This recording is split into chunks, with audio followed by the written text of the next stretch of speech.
Welcome to the House of Prayer Ministries Bible Study. We welcome you to get your Bibles and just read along with us. Let's pray. All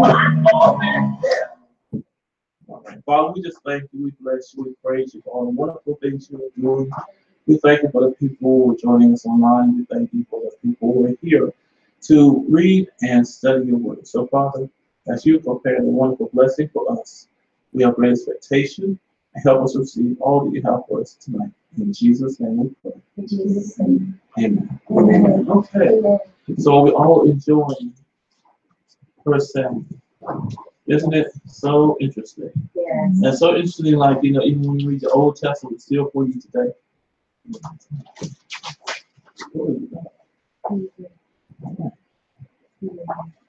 Any testimonies, questions, comments before we start?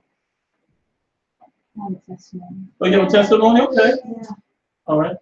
Today I'm celebrating 1 year sobriety with an alcohol free. Oh, praise God. Do you want to explain a little more? Well, it's something I've been wrestling with for the last few years, and I didn't want to do it. Yeah. And so, pretty much last year, I was at another church, and the pastor preached a series about Right. our actions and things like that. And the key scripture was that if you're willing and obedient, you're going to eat the good of the land. Right. So, most people would probably say I didn't technically have a problem with alcohol, but, a lot of the stupid decisions I made was because I was drinking. Even if I wasn't drunk, it just wasn't, it impaired my judgment, and it let in stuff in my life that shouldn't have been there. So, Lord challenged me to, be alcohol free. And then, a year ago, I accepted the challenge. So that's why Praise God. Glory to God. That's a wonderful testimony. Yeah, we hope a lot of people say, glory to God. Amen. Amen. Okay, so we are in 1 Samuel, and is it chapter 21? Chapter 21. Okay. Because we finished up with Jonathan telling David to go, right? Oh, that's right. Okay. So we're on chapter 21. Okay. All right, I will begin. Are we all there? Chapter 21. Then came David to Nob, to Ahimelech, the priest. And Ahimelech was afraid at the meeting of David, and said unto him, Why art thou alone, and no man with thee? And David said unto Ahimelech, the priest, The king hath commanded me a business, and hath said unto me, Let no man know anything of the business whereabout I send thee, and what I have commanded thee, and I have appointed my servant such and such a place. All right? I'll read one more. Let's see. Now therefore, what is under thy hand? Give me 5 loaves of bread in my hand, or what there is present. And the priest answered David and said, There is no common bread under my hand, but there is hollow bread, if the young men have kept themselves at least from women. Okay. All right, so any comments or questions?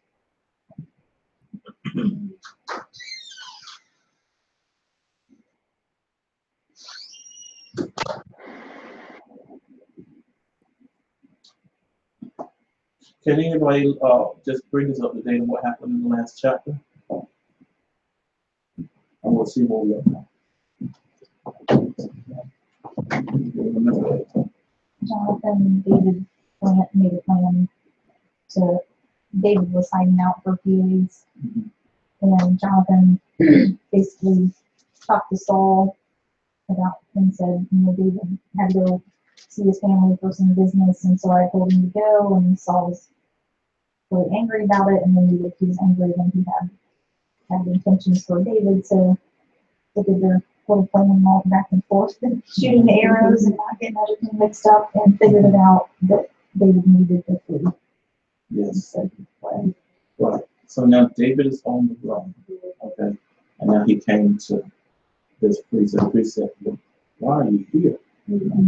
So I think, I think it's going through the land that pretty much everyone already knows that Saul is against David, he's going to kill him because his priest is afraid. So you think he's afraid because the king may kill him? Or- Yes, I do. Okay. Because what did Samuel say? Samuel said, Saul's going to kill me. He said the same thing because when God told Samuel to go and anoint me a king, he said, Saul will kill me if I anoint a king. He said, well, and then God told him, look, just say you just want to do the sacrifice. That's right. Mhm. So the word must have been out, that Saul, how Saul was, and now that David is doing so well, and the word is out that Saul is against David.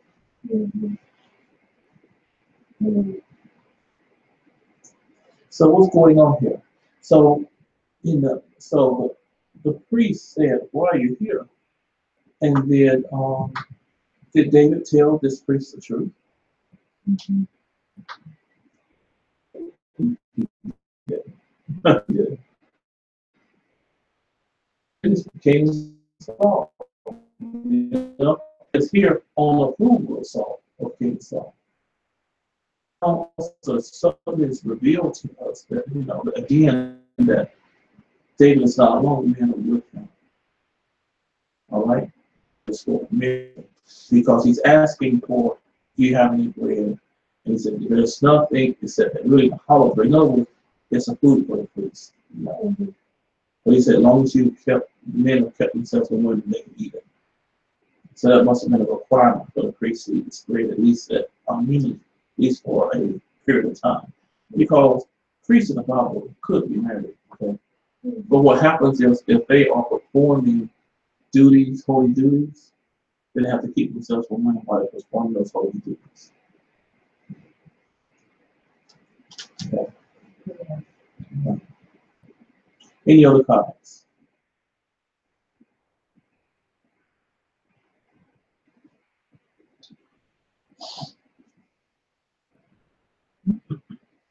Okay, let's ask you to read 5-7. Yes.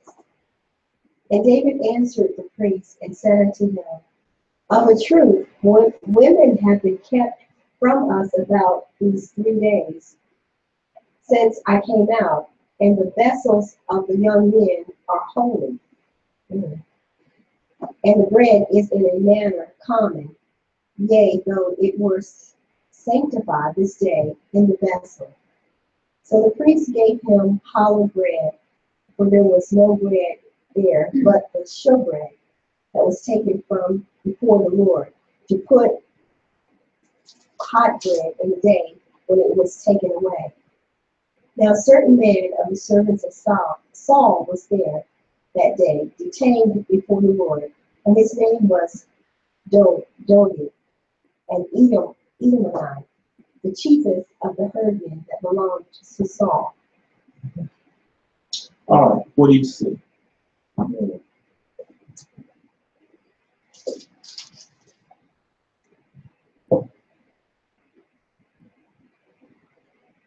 you think they're actually going to mimic him, or was he trying to get more bread?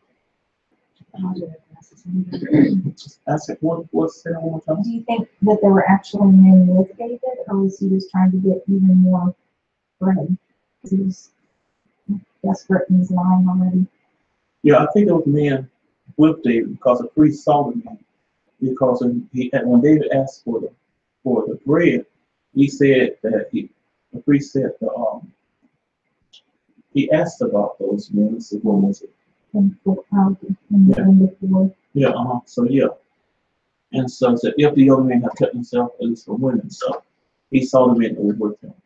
And so they needed it. So it's very interesting, isn't it? Yeah, it's very interesting. So What do you see in this?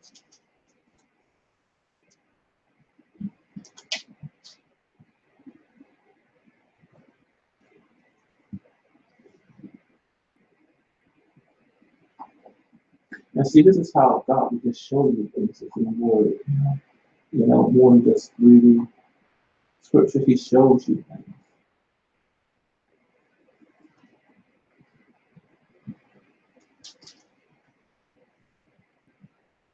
Well, remember what the prophecy was. If there was a king, what the king was going to do. He's going to take the best of what they have. He's just going to be taking and taking and taking for his men and for himself.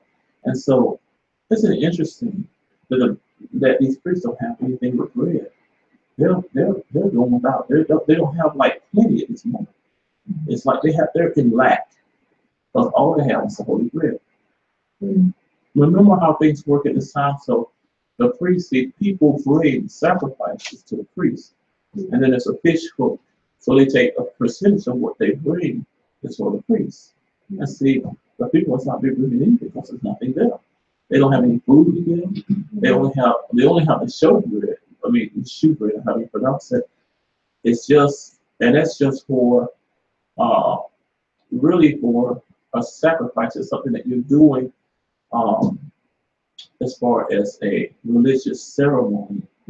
Not just eat. In other words, not for food. Like we do communion.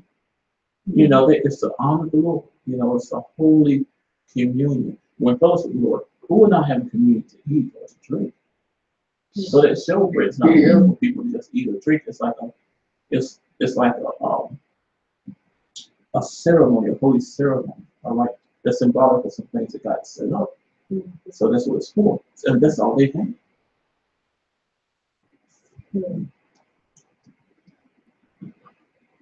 And then the fact that, he's afraid to see, he was, when he saw David, he was like, stressed. It was just a stressful time for the king because he became. So there's that. The king, they know that the king is against David. And now David has men. So David is on the run and he's hungry. And his men are hungry too. And I don't think he's acting out of fear too, because he's on the run. He hasn't eaten and drinking and slept, and he knows, he left Jonathan, and he left Jonathan, he was crying, and he knew he never see again. So there's all these different kinds of emotions instead of just kind of being still and letting God use him. He's just kind of acting out on this his own rational way of what he feels like will work. I don't know. That's what it seems like to me.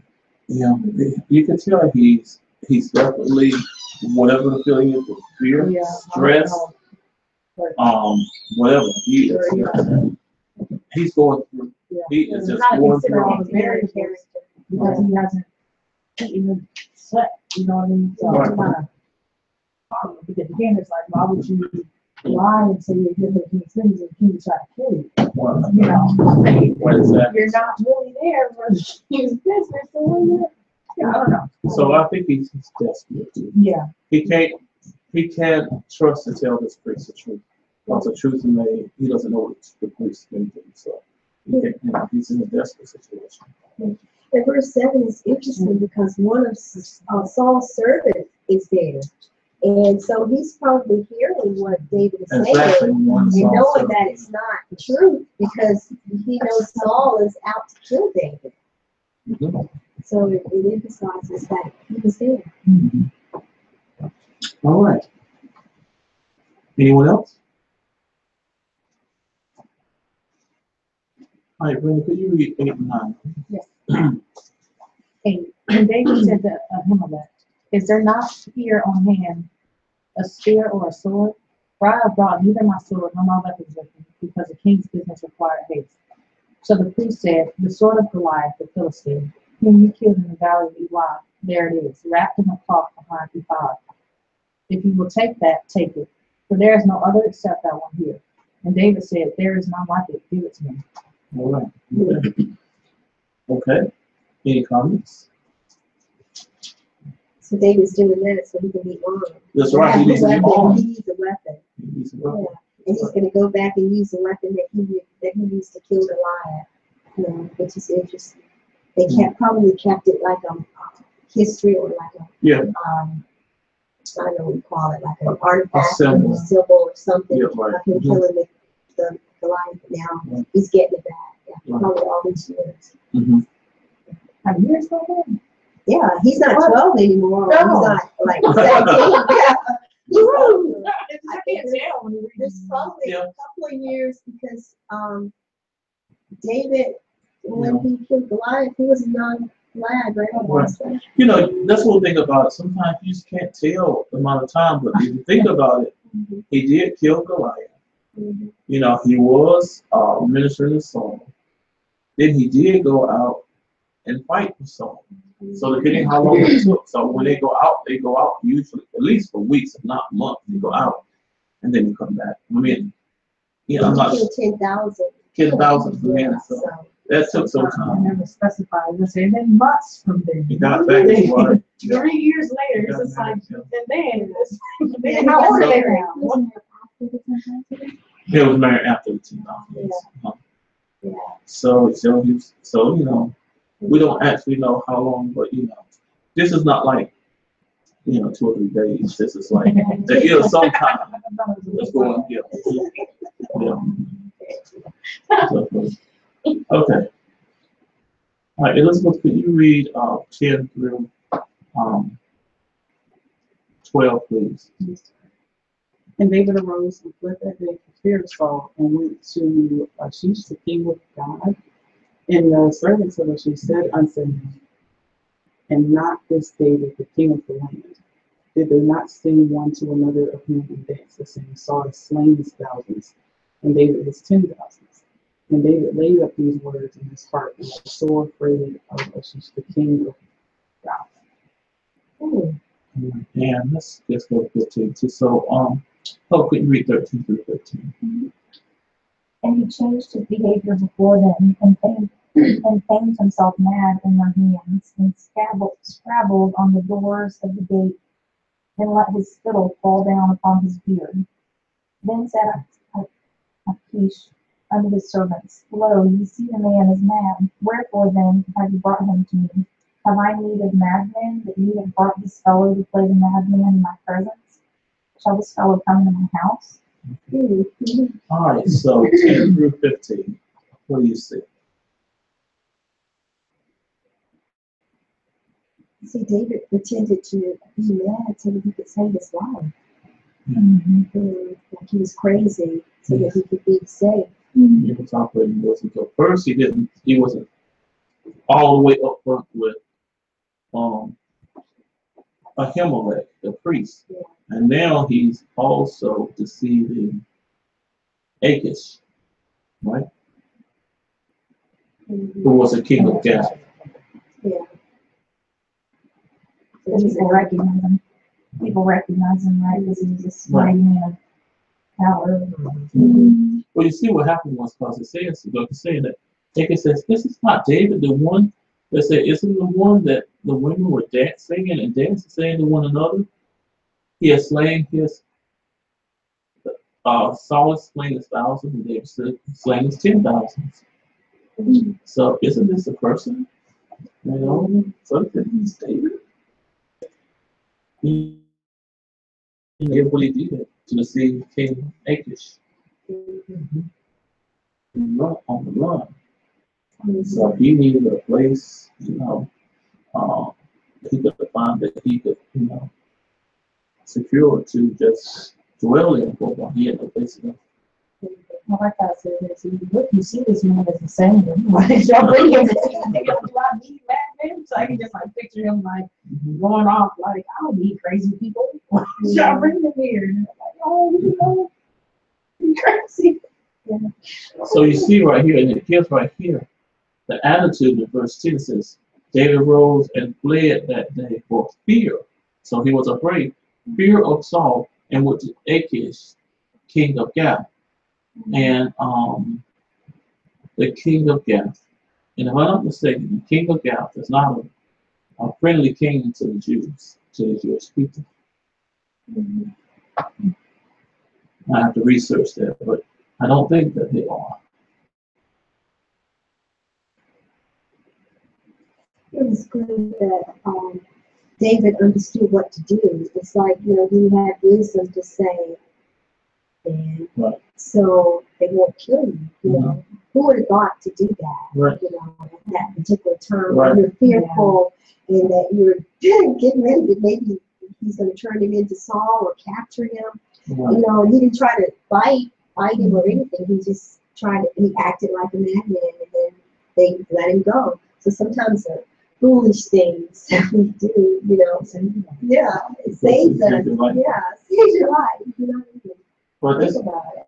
but if you look at this too, some time had passed. But remember when David started this, he was young. He was really like a lad. Now he's going to be with. So some time has passed. Yeah, because he has a beard. He has a beard. That's right. Sometimes I wish, sometimes thinking, Mhm.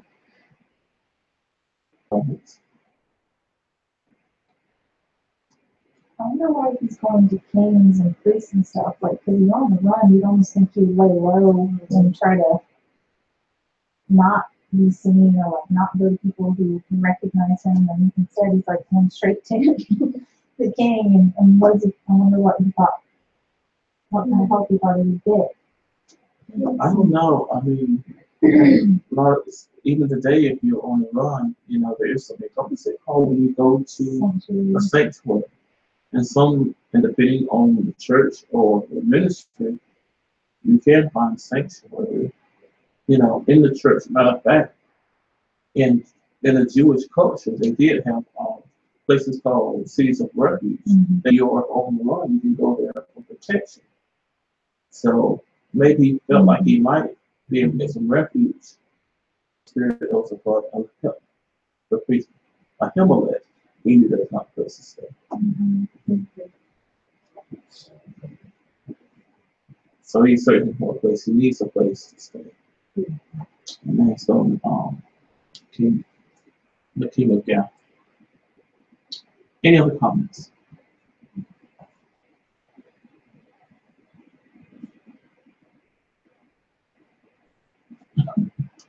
It's really funny. Like I remember you said last week, hope this would be a great movie. Yeah.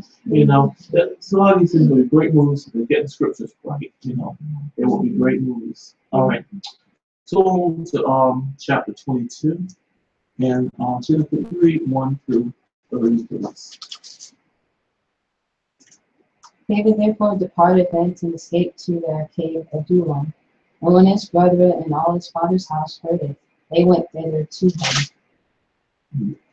And everyone that was in distress, and everyone that was in debt, and everyone that was discontented, gathered themselves unto him, and he became a captain over them. And they were with him about 400 men. And David went thence to Mizpeh of Moab, and he said unto the king of Moab, Let my father and my mother, I pray thee, come forth and be with me, till I know what God will do for me. So what do you see now?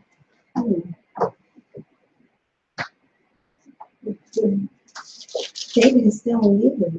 I mean, he's in distress, and he's in, out here in the wilderness, and he needs help. But yet, everyone that was in distress, and everyone that was in debt, and everyone that was discontented gathered themselves into him, and he became captain over them. So it's like he's supporting them and helping them, And he's in really a bad place. But yet he's strong. He's so strong, and he's still able to be a captain over some people that are hurting or that need help. And these people are distressed too. Yeah. And what else do you see?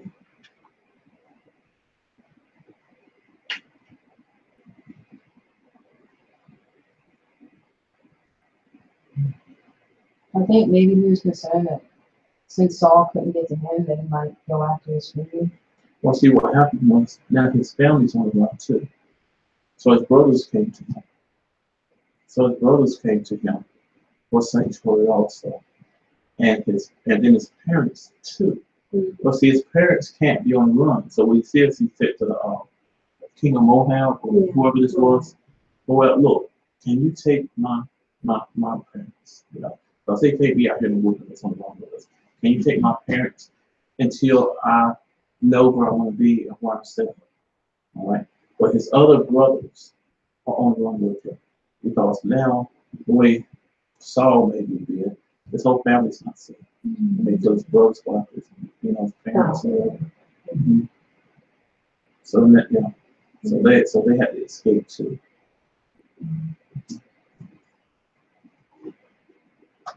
Anything else you see?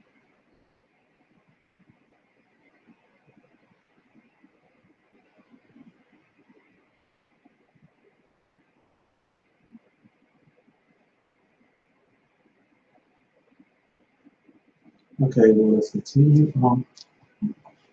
Let's see, Jaleesa, can you read 4 through 4 and 5? Okay, yes, sir. And he brought him before the king of Moab, and they dwelt with him all the while that David was in the hold. And the prophet God said unto David, Abide not in the hold, depart and get thee into the land of Judah. And then David departed and came into the forest of Hereth. Okay. All right. Okay. And what's happening now? He's moving to another location. He's moving to another location. He told him to go somewhere else. Right? The prophet, the prophet, Was it the prophet? Was it the king? prophet. The prophet. Okay, that's right. The prophet again said unto David, Abide not in that hold, depart. Okay. So the prophet is speaking to him. Then that's God speaking to him. All right. Okay. And then they departed and came to the forest. Okay.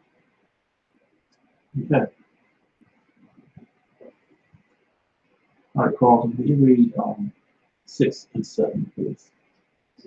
And I know some words that Nick. Okay, yes. Nick earlier. It says, you are right. Achish is not friendly. I believe he is a Philistine king. Mm-hmm. That's right. All right. Okay. Yeah, 5 and 6. Yes. Actually, I think it was 6 6 and 7. 6 and 7. When Saul heard that David was discovered, and the men that were with him, now Saul abode in Gibeah under a tree in Ramah, having his spear in his hand, and all his servants were standing about him. Then Saul said unto his servants that stood about him, Hear now ye Benjamites, will the son of Jesse give every one of you fields of vineyards, and make you all captains of thousands and captains of hundreds? Okay. All right. So what comments do you have now? Please see in these scriptures, these verses.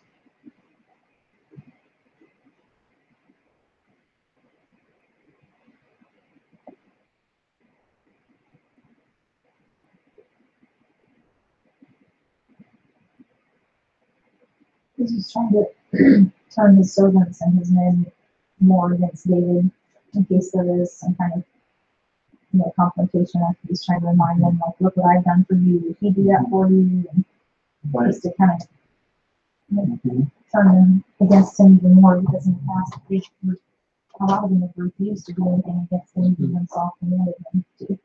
Very good. Right. Yeah. And what I see about Saul is, the scripture always shows him having something in his hand, because here he's got a spear in his hand. It's like, he's playing with it, ready, to throw it or whatever. But here again, he has a spear in his hand. Yeah. It must have been his main weapon or his Yeah. favorite weapon. Yeah, I was gonna say, I was favorite. Mhm. Yeah. yeah, he's throwing it javelin. Yeah. So he must have different types, like this javelin, this spear. One for David on it. Yeah. Written just for David. One for him. Okay. Well, verse 8.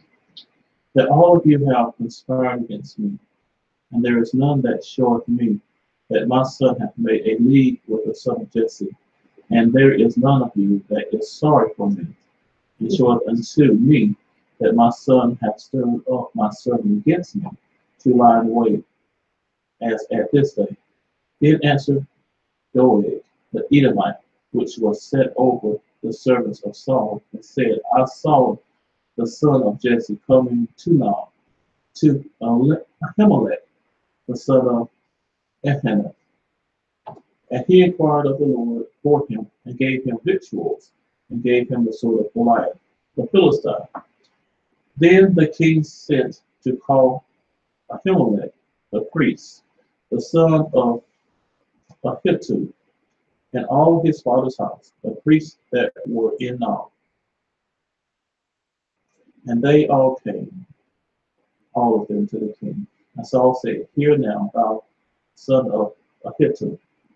And he answered, Here I am, my lord. All right, so what do you see is going on?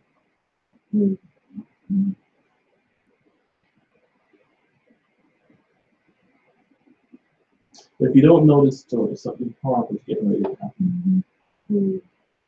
But we'll just comment on what's going on right now. So what do you see here? Remember Doeg? Remember he was there? And now he's going and reporting to King Saul that, the priest Ahimelech gave him victuals and helped him out. Right. Right. All right.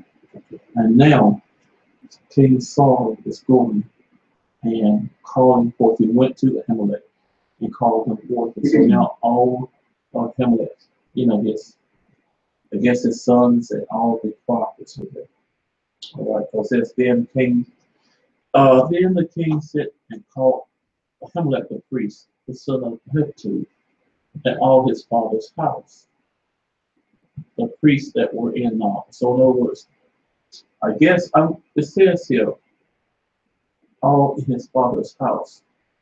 So I'm assuming this is his family too, and then all the other priests in there.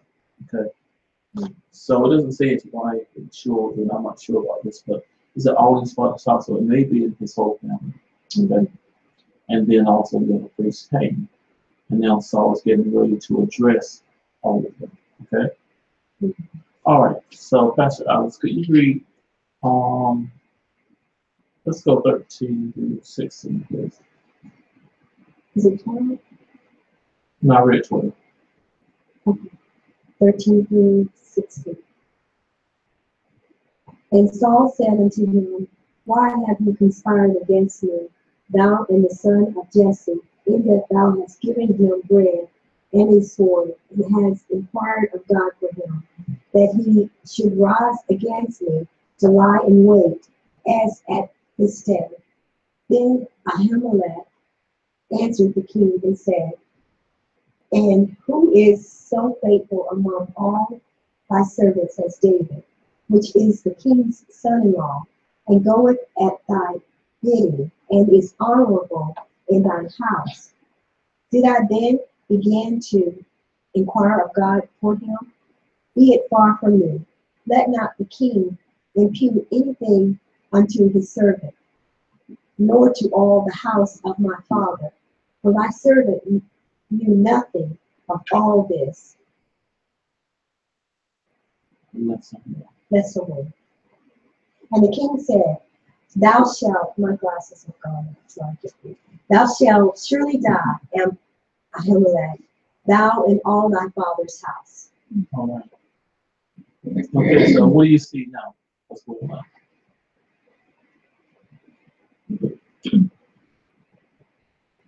So Saul is confronting, Ahimelech, right? And he said, Saul said, Why do you do this? Why do you give him bread? Why do you give him a sword? Why do you inquire of God for him? This is crazy. Why are you asking God for him? Why are you doing this? That's really a bad question, isn't it? Yeah. You should always be able to inquire of God for a person, shouldn't you? Because he's a priest. Right. Exactly. So anyway, Saul is upset. But Ahimelech is saying that, but look, he's your son-in-law. And who's more faithful than David to you? So, Saul just seems kind of selfish and kind of has this egotistical attitude. Everybody should be for him when he said it, And Samuel had told them that that's the kind of king he was going to be. Yeah. And they still just kind of ignored that, but he's just kind of just so heavy-handed in whatever he thinks is right, but is actually really wrong. And he's trying to supposed to do something. He blamed it on somebody else and said, oh, look, I did it right, and hit this to God. And now he's saying, why did you go to God for him? What? It's like, first of all, I should have gone to God for him because you were trying to kill him. But that's just in our lives, a lot of times people ask us, what are you doing? Why are you doing it? How are you? Why did you go to God? You should have done it this way, the natural world way. But that way doesn't work.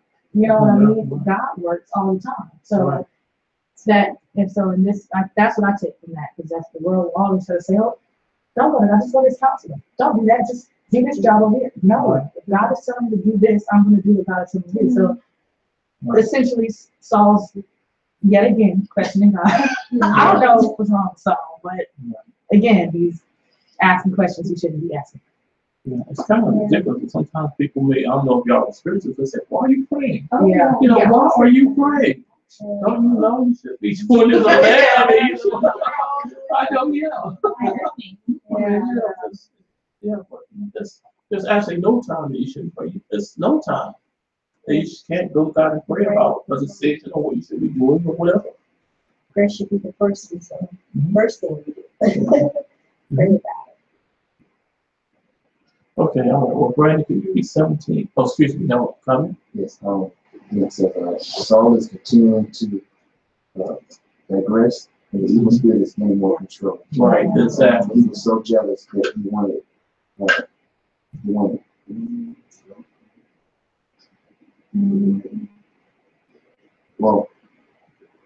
that he wanted something fortune for David. So. Okay. All right. So, Brandon, can you read 17 to 19? 17. Then the king said to the guards who stood about him, turn and kill the priest of the Lord, because their hand also is with David, and because they knew that he fled and did not tell it to me. But the servants of the king did not lift their hands to strike the priest of the Lord.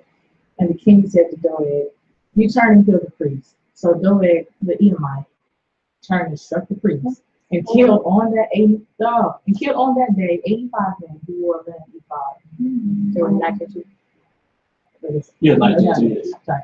Also Nob, the city of priests, he struck with the edge of the sword, both men and women, children and nursing infants, oxen and donkeys and sheep, with the edge of the sword.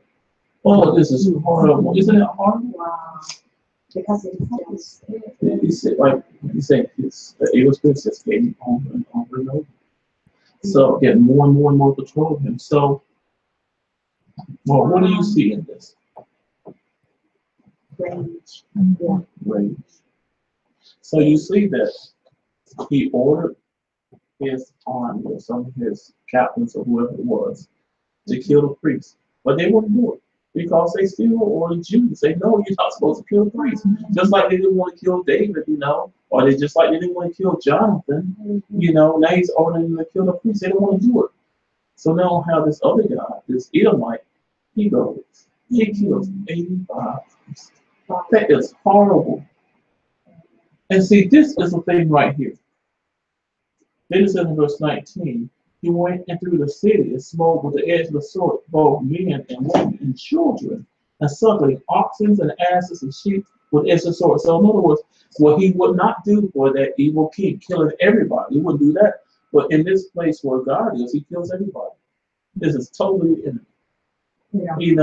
Saul is enraged. He doesn't know what he's doing, but he's acting out what the enemy's having him do. I mean, that can only be the enemy that his best man, David, his own son-in-law, who's killed all his enemies for him. Mm-hmm. Now he's so jealous of him that he wants to kill him, and he's killing the priests. I mean, it's like the exact opposite of what he should be doing. So I can't get the Jews and kill everybody else to try to get back at him. See what he did, kill everybody so I can try to get David. Like, what are you doing? How is that showing? I don't know what's wrong with Saul. That's how the enemy works, because this Peter has an evil spirit, but anybody who's acting out what the enemy does, they're acting out of emotion, but they don't realize what they're doing. You know, so they're justifying it because he feels like David is against him, and David's going to be the king or whatever. But now he's killing all these people. He should be like a priest and people in the town. He's supposed to be protecting these people. He's killing these people. You know, why?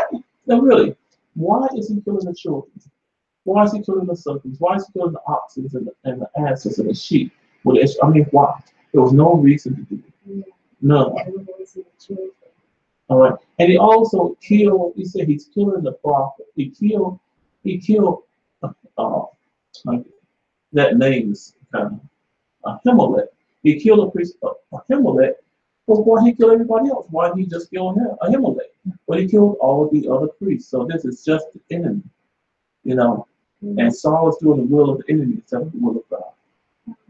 He's trying to strike fear and terror in the people because he's shown them if you do anything against me, not only will I kill you, but all of your family and Exactly. everybody associated with you. So Exactly. And his rationale was because he said, why did you not tell me about David? Him was why am I even supposed to know? He's your most faithful servant. I mean, why am I going to warn you against your most faithful servant? So he killed him for no reason. He didn't kill him for a rational reason at all. Oh, it was just so he's just going down, further and further down.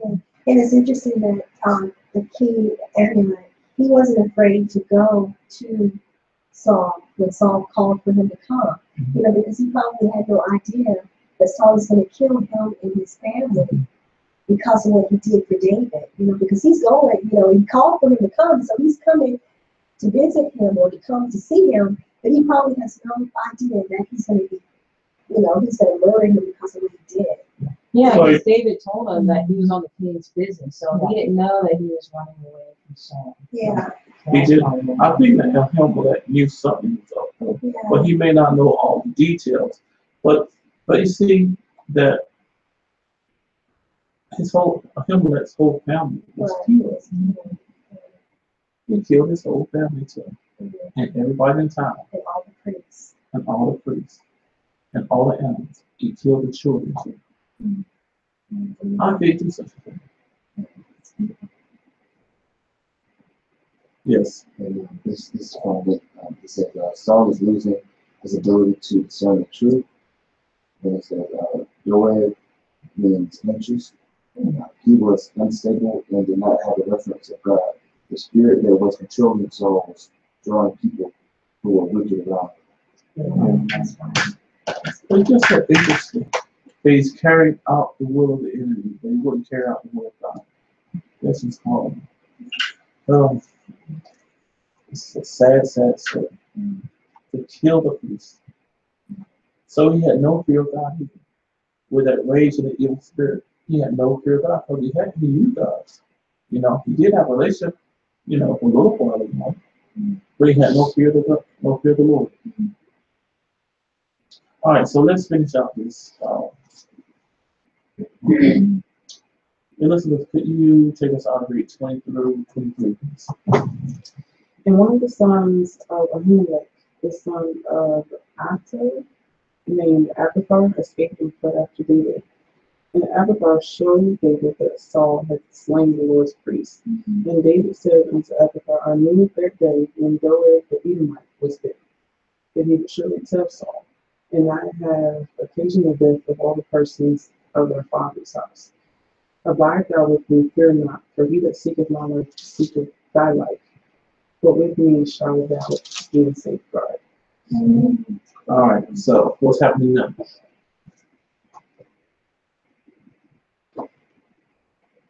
One of the sons of the priest, Ahimelech, escaped, and he went to David to tell him what happened. Mhm.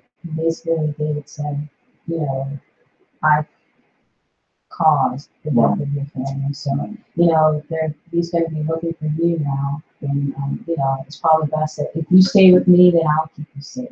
Right, very good. Very, very good. It's exactly what's happening.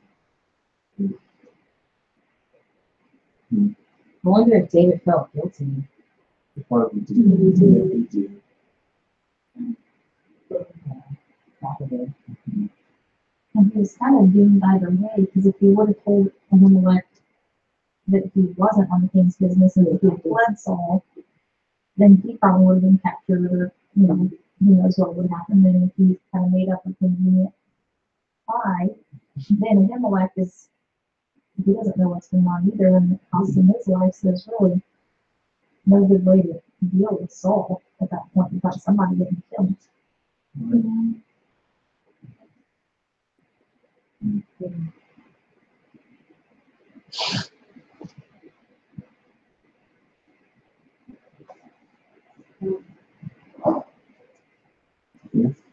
So it's just, you know, the things David had to go through, you know, just feeling probably guilty because of all the people, you know, all the priests that were slain because of where he went, and, you know, just here this person has escaped to tell David this. And, you know, and you just look at just David, who he is. He says, in verse 3, he said, "Abide thou with me, fear not, for he that seeketh my life seeketh thy life. But with me, thou shalt be in safeguard." So he's, you know, he's saying he's still strong. He's still, you know, he's not afraid. You know, he's not like, it's like he's not afraid to die. He's not afraid to go forth because he knows God is with him. And he's saying to this guy, hey, don't be afraid. Be with me. God's going to protect us. Safeguard. He's going to safeguard us. And remember, he did that work of the prophet to go down. So that word may have encouraged him, because right at the moment he's running, not knowing where to go, looking for a place of safety. But he had a word saying, go here. So that could have been enough to give him some type of encouragement. And he's going to the right place and God's still working because I'm hearing you. Yes. Nick says that God always has a good thing. Yes. He does. He always has a good thing. That's right. Mm-hmm.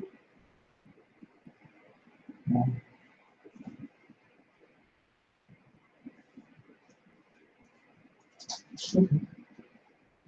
Let's go to chapter 23. Okay. Jason, can you read 1 through 4, please? Yes. Oh, did I miss somebody? Yeah. Who did I miss? Oh, where have y'all been all night? Y'all just fell in. You just came in the house. Okay. So last time I missed one, now I missed two. All right. Okay, that's right. All right. Okay. So could you please read verses 1 through 4? Thank you so much. Then they told David, saying, "Behold, the Philistines fight against Keilah, and they robbed the threshing floors. Therefore David inquired of the Lord, saying, Shall I go and smite these Philistines? And the Lord said unto David, Go and smite the Philistines, and save Keilah. And David's men said unto him, Behold, we are afraid here in Judah. How much more then if we come to Keilah against the armies of the Philistines? Then David inquired of the Lord yet again, and the Lord answered him and said, Arise, go down to Keilah, for I will deliver the Philistines into thine hand." So David is hearing the Lord, and that can encourage you, even when you don't go and things are, happening. And you still hearing the Lord, that can really encourage you and strengthen you. So what else do you see here? Well, I see David running for his life, but yet he's going to go and help these people, of Keilah, right? Because they're in trouble. Because verse 1 says, Then they told David, saying, Behold, the Philistines fight against Keilah. So the Philistines are fighting against this group of people. Yet David's on the run, but yet he says, hey, let's go and help these people to fight against them. And he prayed and asked God, and God said, yeah, go and smite the Philistines and save Keilah. So he still have compassion, for others, even though he's going through all that he's going through. Saul's about to kill him. He's still not afraid. He's still a warrior. He's still a fighter. And so he goes and inquire God, go and talk to God on behalf of these people. Lord, shall we go and smite the Philistines and save these people? And God said, yeah, go. Right. And so it's like, you know, he's not even thinking about his situation or what's happening to him. He's focused on what's happening around him. People are dying. People, you know, the Philistines are coming against these people and they need help. They need somebody to come in and help them. Lord, can I go and do this? And God says, yeah, then you go. So he's a warrior. He's a fighter, you know. He wasn't in fear. Right. Very good. Anyone else?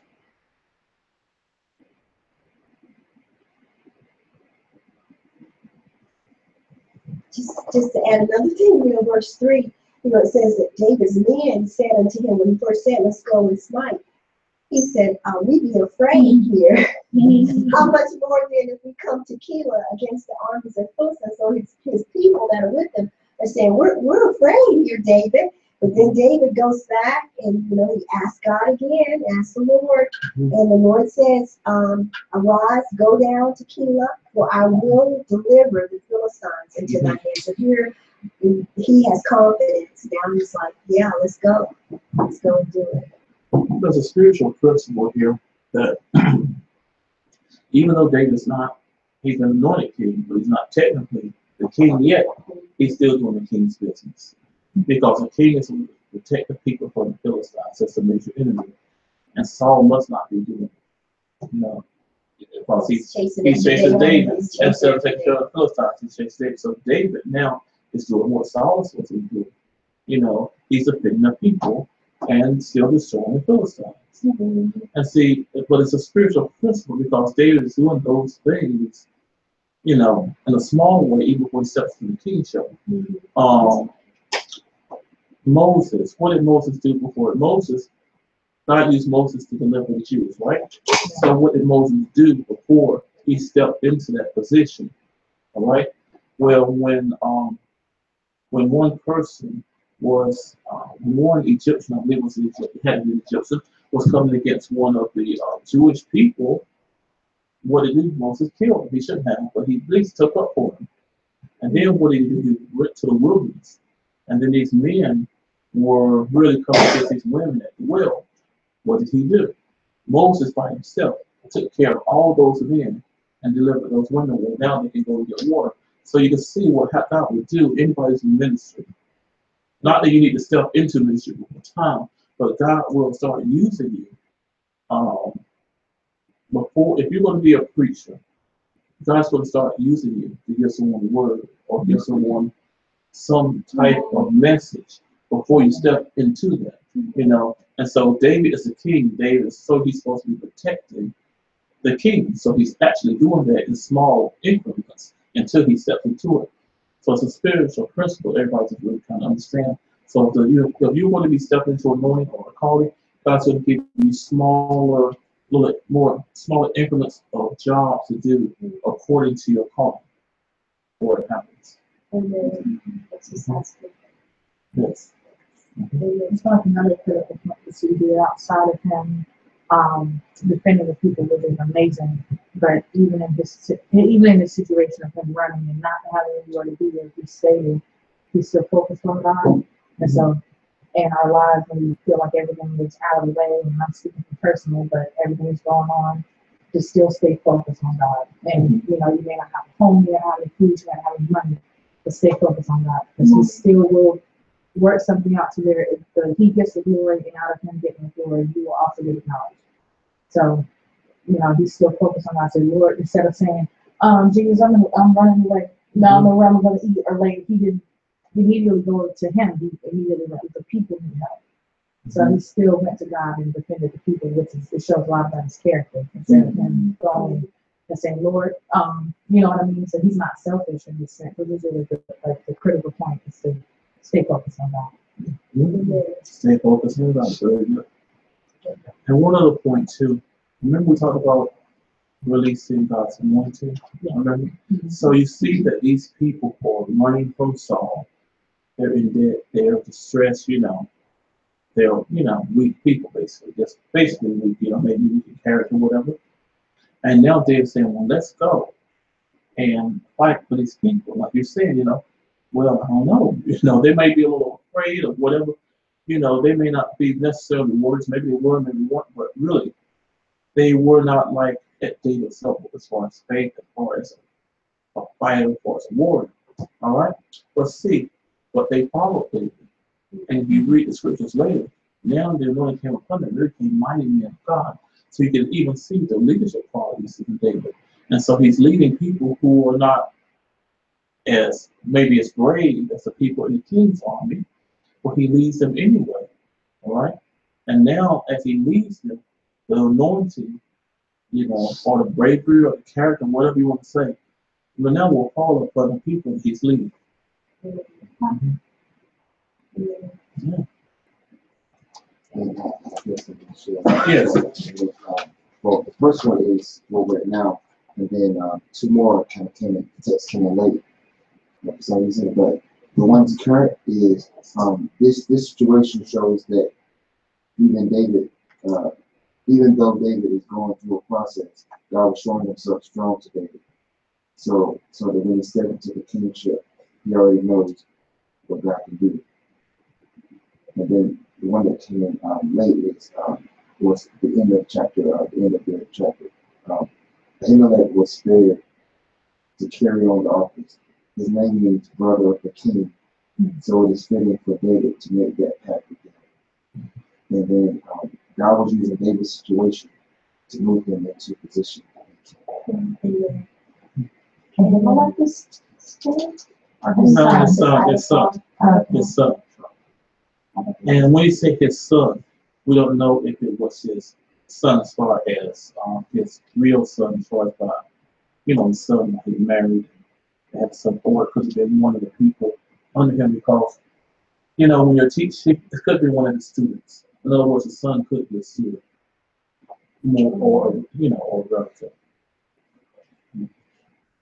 All right. But it's so interesting that you know David's leading these men who are we be afraid. You know what I'm saying? You know, but after David got through these men, they were afraid. They were gracious. They had a moment on them. Well, I won't say when David got through them, but when God got through them. All right. Okay. So, Jill. All right. Could you please read verses 5 through 8? Did we read from? We started 4, didn't we? Okay. All right. So 5 through 8. Yes. So David and his men went to Keilah and fought with the Philistines and brought away their cattle and smote them with a great slaughter. So David saved the inhabitants of Keilah.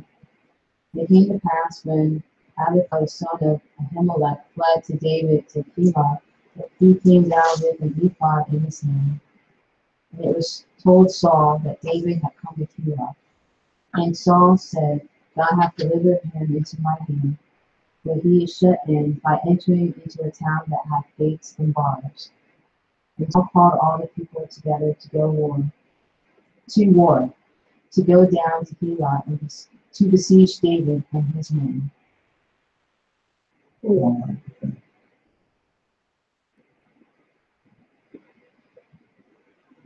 All right. What do you say?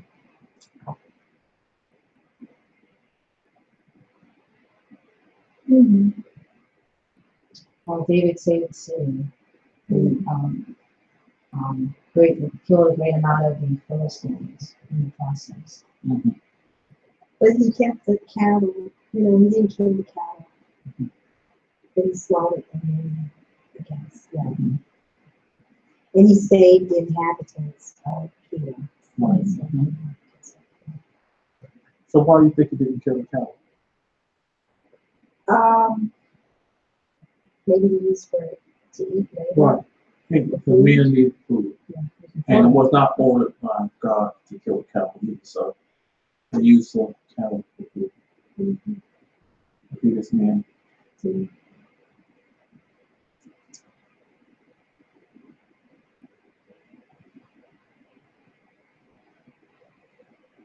Anything else?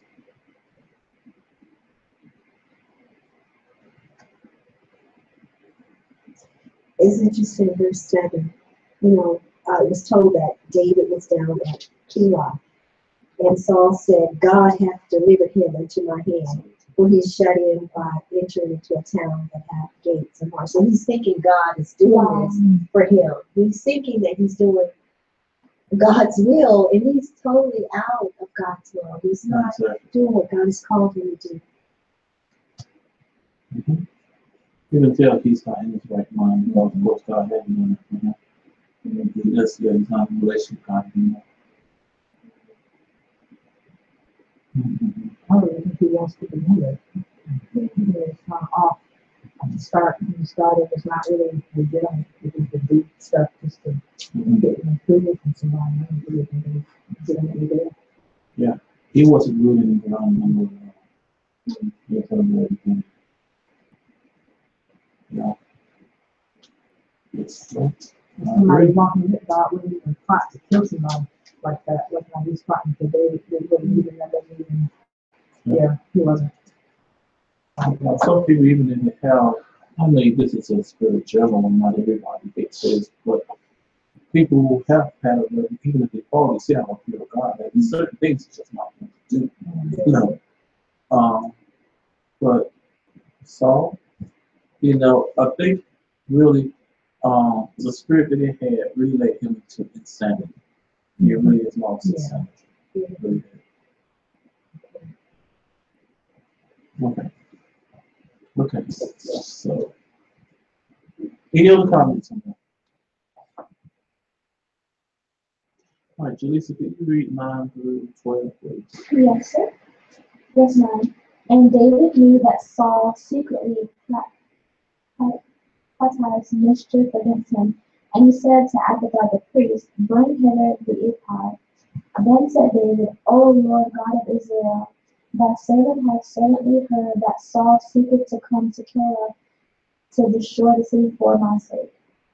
Will the men of Keilah deliver me up into his hand? Will Saul come down, as thy servant hath heard? O Lord God of Israel, I beseech thee, tell thy servant." And the Lord said, "He will come down." Then said David, "Will the men of Keilah deliver me and my men into the hand of Saul?" And the Lord said, "They will deliver thee up." Amen. So what's going on? So he's asking God these questions. So what's going to happen? Wow. That's good. It's Good. Go ahead. It's interesting that the people he just saved, they're going to deliver him into the hand of Saul. After he saved their city and saved them, you know, protected them from the Philistines. But they also might be acting in fear because they probably heard about what happened to the people of Noah. Yeah, but either way, David asked God this question because he wanted to know, what are these people going to do? Are they going to hide me, or they're going to offer me up to Saul? And God told him, they're going to offer you up. So he's preparing David. David was being prepared to not be rejected or to be, caught by Saul. So, God knows everything, and he's the only person you can pray to and ask these kind of questions, and God will tell you what's in people's heart, what they're going to do to you, what they're going to say, whether they're going to betray you, or whether they're going to be for you. He's the only one that we can pray to and ask, and because he knows all things. And it's wonderful. Yeah, it's wonderful to have a relationship with the Lord Jesus Christ, because the Holy Spirit does tell us these things about people. When we think people are on our side or people are for us, we take it for granted. Sometimes we take it for granted and think that they're going to be on our side because we help them. But we always need to ask and say, Lord, is this person for me or against me? God will tell me. Yes. Because you would have thought that they would have believed this thing. God told him the truth. It's even good that David knew to ask. Because he could have just took for credit if he was he did. Yes. Yeah, this way it is sometimes when you understand that even if you help people, like if you're in ministry, just because you're ministering to someone to help someone, it doesn't mean they go forward to reciprocate, or even honor you, or even say thank you. They may forget that you helped them, or they may not defend you. Truly this person, will know that I am a man of God or a woman of God because, I prayed for them and they got a miracle, they got a blessing. You cross out surely this person, but a lot of times that person won't take up, they won't say what you did. Why? Because they're afraid of other people. They're weak-hearted. They won't stand up. They won't tell the truth. Well, I don't know. They're gonna say, I don't know. You do know, but of course, it's not everybody. But God knows the people who are like that, and so, by like you said, like David asked, like the Lord said he asked, God told him they would not. I remember Pastor Ray when, just a quick testimony. Yeah, sure. It's not funny. I remember when I was going through this really big trial at my work and my job, and these people had accused me of doing something that I did not do, and I knew I didn't do it, and my supervisor knew I didn't do it. And when I went into the room, with the other big people to discuss this issue, I saw my supervisor looking at me out of his eye, and I could tell he was not going to stand up for me. He was not going to say, no, Alice is, like this. She didn't do that. He was afraid, like you said, he was afraid of the people, that more so than helping me. And it really hurt. It was like, wow, Lord, he's not even going to stand up for me, but God was with me. So, when God is for you, who can be against you? So it just helped me understand that people, out of fear or out of intimidation or out of just no courage, they may not help you, but God will. God will always be there, and he will always be on your side and help you through whatever situation you have to go through and whatever you have to face. He will never fail you. He will never quit, give up on you, stop, or, stop talking to you. He's not like that. And I just say, God, that I have that relationship with him, and he loves me. And it really helped me so much because there was no way I could have gotten through that situation without the Lord.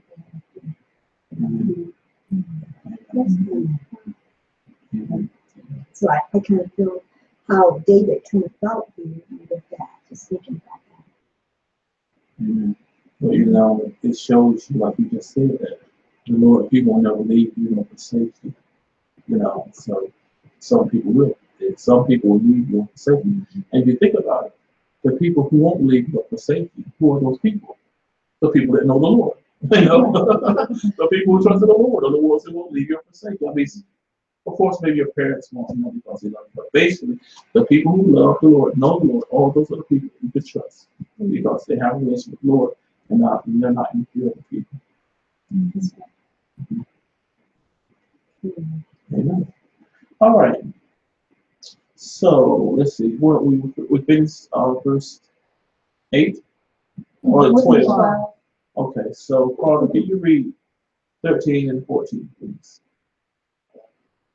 Then David and his men, which were about 600, arose and departed out of Keilah and went whithersoever they could go. And it was told Saul that David was escaped from Keilah, and he forbear to go forth. And David abode in the wilderness and strong in holds, and remained in a mountain in the wilderness of Ziph. And Saul sought him every day, but God delivered him not into his hands. Amen. Amen. Amen. Amen. Amen. That's awesome. That is awesome. So what comments do you have on this? Right. Well, I just like that Saul sought him every day, but God delivered him not into his hands. God was able. He was able to keep us, protect us. When the enemy comes against us, He's with us. He delivered him not into his hands. So the David is, how did we get 200 extra men? We thought at 400, but now we have 600. Right. Yeah. That's really cool. That is really very good. You notice that. Right? So more people are coming. Yeah. So more men are coming. So I guess more people are leaving Saul or leaving Judah. Oh, I see. Yeah. Okay. Yeah. Could it be also, Pastor, some of the people from Keilah and the people that It could have been. It could have been. Could have been. Mhm.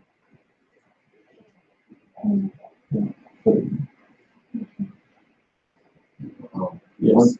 One thing about this particular scripture, I remember probably the first time that I saw it, it really perplexed me because like just going back to the last one we read and then tying it to verse 12 and 13, just going back to when David was asking, will Kayla deliver Yes. he's asking, will it deliver up into his hand? Will the men of Caleb deliver me and my men into the hand of Saul? And the Lord said, basically yes, they will. And for him to ask that question, and the Lord said yes. When I first read it, I was like, okay, then that means that God is telling you what's going to happen. Mhm. But then I realized, but even after that, but then David escaped. So David asked God, are they going to deliver me to Saul? God, they will deliver you up. But he got away. So it showed me that God can know what the enemy's plans are. Right. And then That's right. We could do it. so that you can get away from the enemy's plans. Not so that it's just going to be what's going to be. God reveals the enemy's plans, so that you know what it is. That's right. Very good. Yeah. Very good. Very good. Amen. Because that's good, Carlton, because it said earlier in the scripture, it talked about Saul saying that he was pinned in, from every Right. side. So he knew that there was no way for David to get out if he came to that area. I think that was in verse. Yeah. Yeah. So he was pinned in. So so he couldn't get out. But God gave him that, and so David was able to move out before Saul and his men came. Yes. God always gives us a solution to the problem the enemy's trying to do. Okay. Anyone else? All right, verse 15. And David saw that Saul was come out to seek his life, and David was in the wilderness of Ziph, in a wood. And Jonathan's son Saul, Saul's son, rose and went to David into the wood, and strengthened his hand in God. He said unto him, Fear not, for the hand of Saul my father shall not find thee, and thou shalt be king over Israel, and I shall be next unto thee, and that also Saul my father knoweth.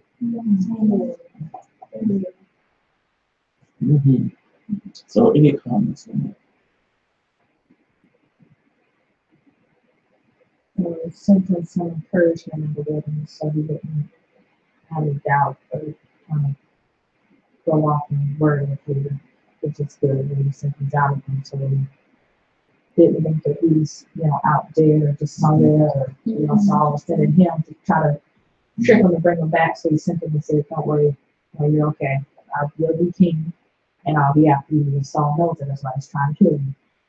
It just kind of reassurance and encouragement, and a lot of times we get in mode so that we don't necessarily know what to do, and things are just going everywhere. God will send us a reminder or encouragement, or it'll be a prophetic word or something to calm our spirits to let us know everything that's happening to you is happening because you're going to be appointed, or you have something great in store for you. That's why you're going to do certain things. So just like a reminder, you'll be okay. Because God got you. You wonder how even Jonathan found him because Saul didn't know what for some reason he found him, and like you said, like the Bible said, he strengthened him, and so Jonathan is so humble. Most people, I want to be the king. He said, no, David, you're going to be the king, and I'll be your armor bearer. I'll be next to you. So he's willing to give up the kingship, because he knows David's the Lord. He's very humble, so different from his father. He has a good heart. Like you said, he was really, he knows that really the kingship should come to him, Jonathan, because he's the king's son. But he knows David is the anointed one. David is supposed to be king, and he's willing to be right next to David. He's not willing to take position of king. Yeah, he was honoring David, honoring God. Jonathan says really, he must have had a strong relationship with the Lord himself. Mhm. because he didn't fall into the things his father was falling into. All right, any other comments? Yeah, and you know, just one other Yes. aspect. When you think about Jonathan was able to find David because you know he's in his right mind and he probably knew, you know, hey, David would probably be here. Whereas Saul, he's out of his mind. You know, he's looking for him. It's like he's probably consumed with killing him. He's searching for him every day. He's probably not sleeping. He's probably thinking, how can I get him with this little spear in his hand?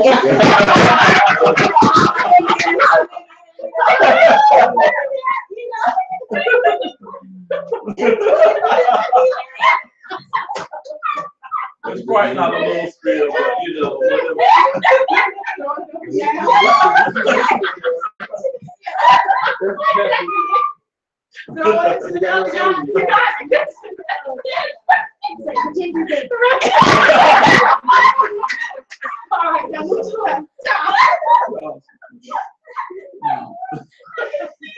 I know. Oh, Lord. I really can see that in the movie. that would be a good piece,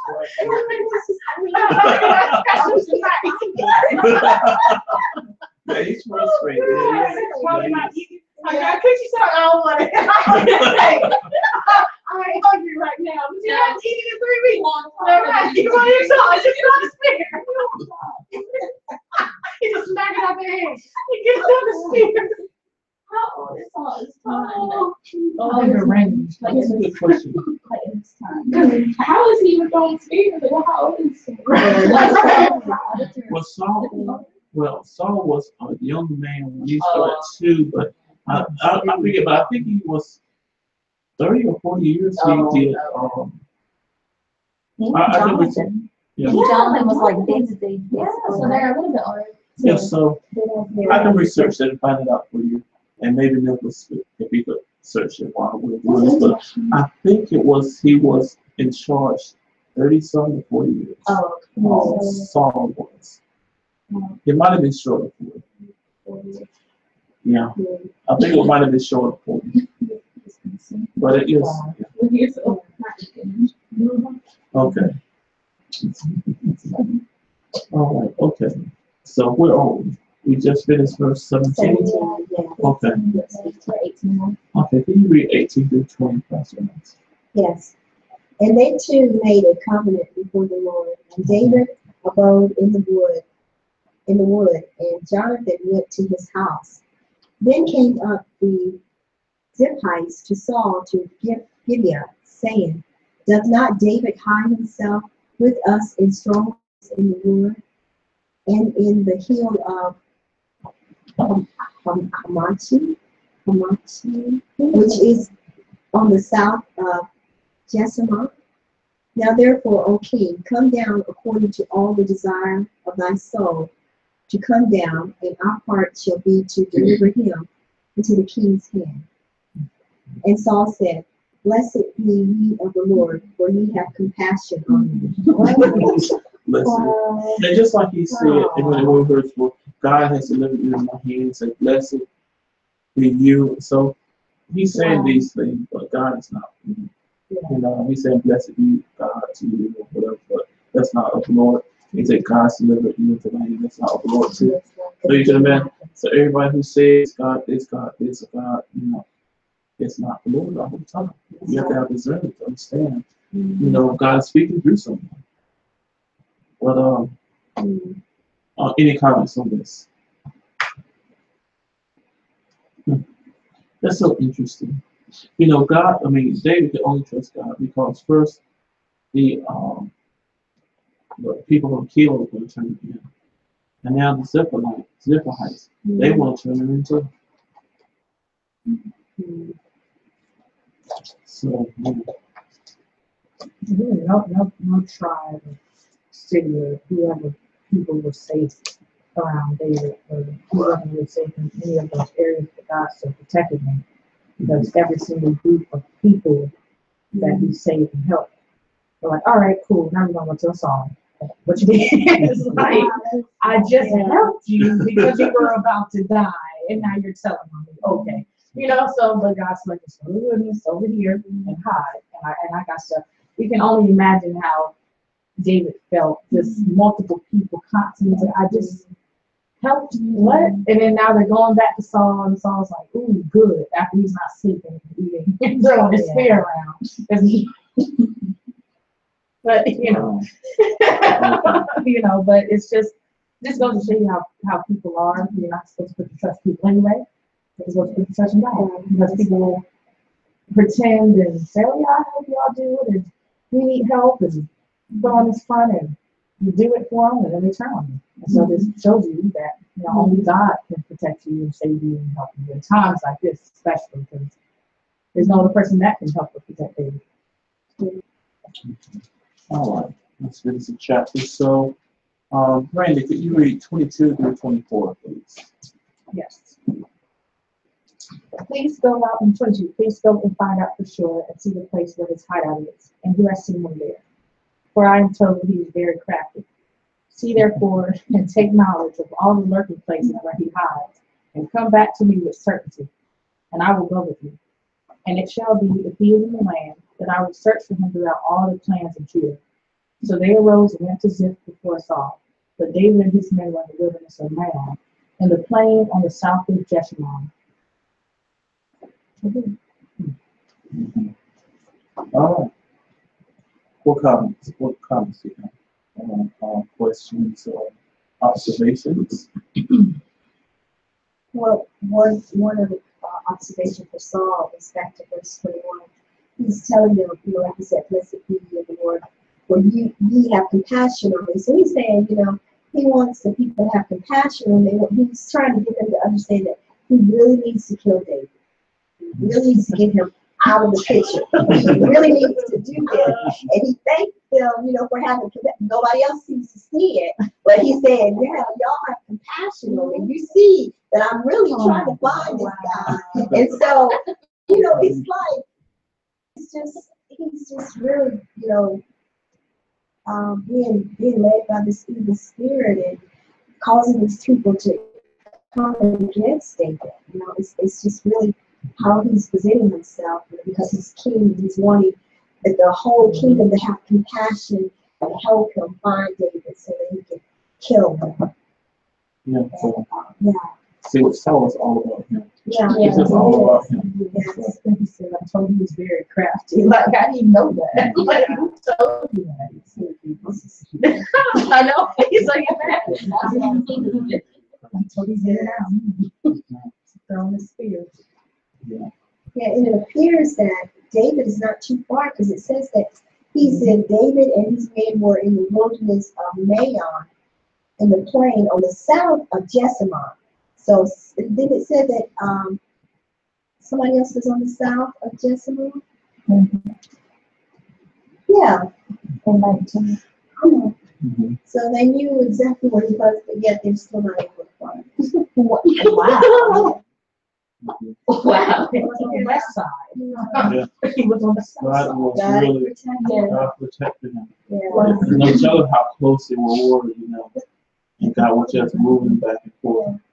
Yeah, I just remember in the Bible it talked about when the Israelites were, running away from the Egyptians, and they were following them, and how God was in the cloud by day, and the fire by night, yes. and how they were like so many distance, but they couldn't see the people because he was a cloud, so they couldn't see that the people were right in front of them, because God covered them and protect them. So it's amazing, because God can do these things. He can hide us from our enemies. He can hide us from things that people can't see us, And I like that. In Psalms it talks about hide me, Lord. I don't know if this was during the time when David was going through all this, but he can hide us from him. Some say he's a hiding place. Yeah. So he can hide us and set us up on the rock, and the enemy can't get to us. There's nowhere left. Okay, all right. Let's go ahead and finish. So, 25 and 26. Elizabeth, could you read that in 27 through 29? Hope. Saul also and his men went to seek him, and they told David, wherefore he came down unto a rock and abode in the wilderness of Maon. And when Saul heard that, he pursued after David in the wilderness of Maon. And Saul went on this side of the mountain, and David and his men on that side of the mountain.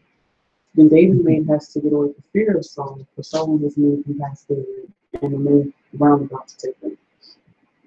But there came a messenger unto Saul, saying, haste thee and come, for the Philistines have invaded the land. Wherefore Saul returned from pursuing after David and went against the Philistines. Therefore they called that place Selah Hamathah. And David went up from thence and dwelt in strongholds at En-gedi. Can you imagine David being on one side of the mountain and then Saul on the side, Saul on the north? Yeah, and I believe that, the tactics or what, in that case, I believe God maybe have done this to have him say that the Philistines have invaded your camp. Now you gotta leave because he didn't want him to catch David, which was on the other side of the mountain. So Saul knew he had to leave then and go back and fight the Philistines because they had invaded his camp.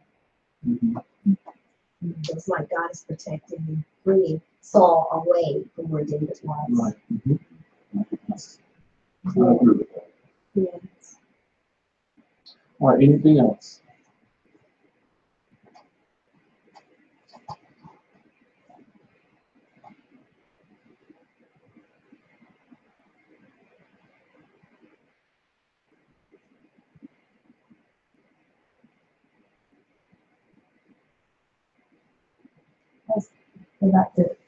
It's just incredible to me that David did all that he did, and he also wrote all the Psalms while all this stuff is happening. It's just like what a spirit of worship you have to be living in hiding and leading all these people who don't really have anywhere to go and don't know what to do, and it's also like just keep those in your head. Songs all about it, all along. And it's pretty cool. Yeah, it is. It really is. He was anointed to do that thing. That's the only way you can do it. Going to do that and probably not eating or sleeping a lot, and constantly getting up, going there, fighting for these people. Any regular person would not have enough strength to lay down. So, he was anointed to write a song to give encouragement. And that's just, like you said, that's powerful. Because reading them as believers, when you read them, it's like, oh my God, that gave you encouragement and strength. But it's just like, David went through all this to write this for you, so you have encouragement. So you don't go through what David went through. So that's really powerful to write this and study this all day. I love the book of Psalms. I love all of the Psalms, and I have this book that I purchased, and it shows like which psalm is happening in David's life, like when he wrote that particular psalm. Like last week, like last week when we was reading about Psalms, 1 Samuel chapter 18, Psalms 11 goes with that. So it was just like interesting to see how David was writing this, as he's going through these certain things, and it's just powerful. It just gives you like a just encouragement to know, hey, you're going through all this. People left you. Saul is, throwing spears at you, and you're writing, God is my protector. God is my protector.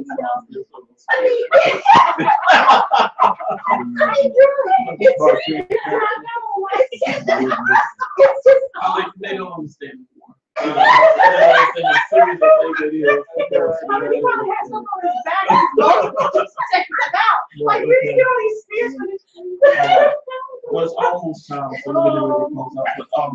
But I do have an answer to that question. Someone asked, how long did Saul reign?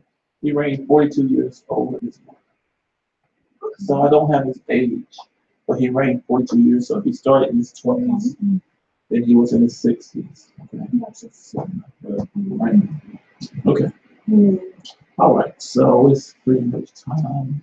Any other comments before we close out?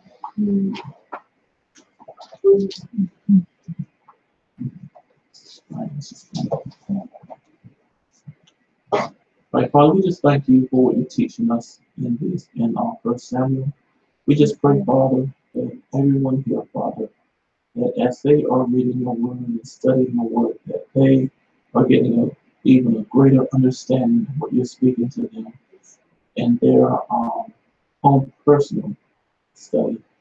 And Father, we just thank you, Father, for what you are teaching us and showing us, even though we're reading the Old Testament, it's still current for us today. It teaches us how things work. So we thank you. I pray, Father, that you will bless every person who is here studying the word and also people in the internet audience. We just pray, Father, blessings upon your people. We pray, Father, that they will be safe as far as in their traveling. We also pray, Father, that you will prosper their way. Yes. And because they study the word, Father, so diligently, that you will bless them, Father, according to your righteousness and according to the abundance that you have. And your abundance, of course, is infinite. So I just call your people blessed, Father. I just thank you for that. In Jesus' name we pray. In Jesus' name. Amen. Amen. Amen. Glory to God. Amen. All right. And God bless you in there.